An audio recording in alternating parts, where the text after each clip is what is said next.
اوضه هاني. طبعا انا بوريكم قبل، هنعمل بس ايه نظافه. بصوا كنا نايمين ماشي، ودي الكتب هنشيل بقى الكتب ونستعد نجيب الكتب الجديده. نفتح الشباك ونطبق الغسيل عشان شلته امبارح بالليل وما طبقتوش. نفتح الشباك كده، نصلي على النبي عشان نكسب الصلاه على النبي. هفصل وارجع لكم بعد ما اظبط. والارض طبعا مش مفروشه عشان كنت بمسحها، هفرش الارض واظبط. على صديقتي الحاجه خدوجه، ست جميله واصيله ومتربيه. ازيك يا حاجه خدوجه؟ يلا جميله. شفتوا خدوجه جميله ازاي، مؤدبه وقاعده. وقعت. اقف يا خدوجه والنبي، اقف يا خدوجه. سلموا على خدوجه يا جماعه.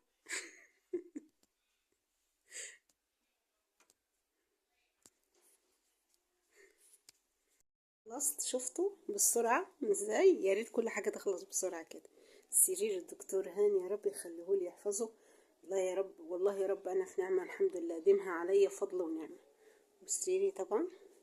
وادي خلصنا من اوضتنا، خلصنا. بس ده اوضة زي العسل، فيها طاقات كده حلوة ايجابية كلها والله. بسيطة بس اوضة جميلة جميلة جميلة. راضية ثم راضية ثم راضية. بكرة ربنا يرضينا. ده الرينج لاين اللي اشتريناه الجديد. بكرة ربنا يرضينا ان شاء الله.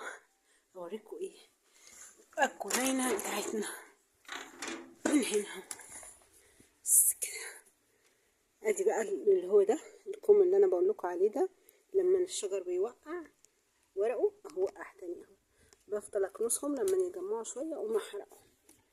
دي النخله بتاعتنا الحمام معشش عليها كتير زمان، شايفينه؟ الرنجه عشة الفراخ صغنونه وجميله. والله بيتنا جميل خالص خالص. والواد هاني ده جميل خالص خالص. ايوه. عايز يحلق. يخطي يخطي مش باين انت كده. بص تعالى اقف هنا عشان تبان في النور. يا اختي عسل، احلى ولد في الدنيا هاني سمير عبد الله. اشتك. قول لهم انا نجحت. انا نجحت في الامتحان. اقول لهم احنا ما نعرفش النتيجه بس احنا نجحنا نفسنا بنفسنا. ايوه. احنا يا سلام. استنى اما نظبط الاضاءه. يا بت اظبطي يا بت. يلا قول لهم باي باي بقى. باي باي. باي باي. نستودعكم الله. الناس اللي تودي عنده الوداع. باي باي. باي باي. وهنا برضو بصوا انا عندي الاوضه تحت دي جميله، بتفتح على الشباكين. يعني بصوا برضو دي بتفتح على الثانيه الشباك التاني. وريتهم سريرك الجميل اخويا اهو. يلا ما تنسوش وعد ربنا ضحكت فبشرنا. يلا لا اله الا الله سيدنا محمد رسول الله.